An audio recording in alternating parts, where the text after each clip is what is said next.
All right, and finally we have our last example. So, as we've done every time so far, we are going to start by looking for x-intercepts, vertical asymptote, horizontal asymptote, and a hole, or holes if there are any. Luckily, this is already in factored form. We can see that the numerator would equal 0 if we plugged in 1. So 1 comma 0 is going to be our x-intercept. We can see the denominator would equal 0 if x were equal to -2. So that's going to be our vertical asymptote. Our horizontal asymptote comes if we zoomed all the way out, if the x's were really, really, really positive or really, really, really negative. And we can see that they would actually, we can kind of ignore this 1 and 2 as x gets huge, and we can see that the horizontal asymptote would be headed to 1. There are no holes here since there are no factors in the numerator and the denominator that are making a 1. And now we can set up our graph paper.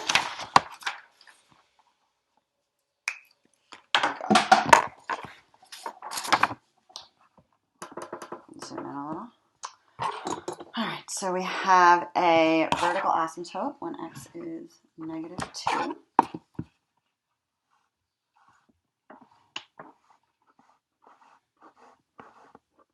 And a horizontal asymptote when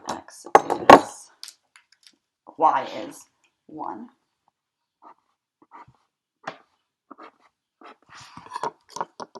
We also have an x-intercept at 1, 0. So just like before, since we have this x-intercept here, we know that this part of the graph is going to lay below this horizontal asymptote.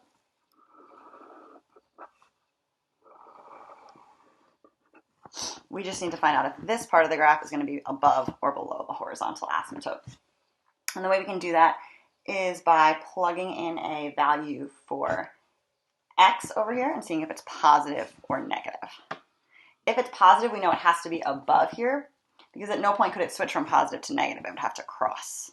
So we know that if it's positive, it was always up here, even though there's this chance it could be right here. But in that case, it would have to somehow stay. It wouldn't be able to cross here.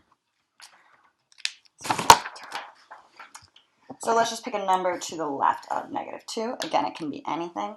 So let's say if x were less than -2, let's say it were -5, -5 minus 1, -5 plus 2.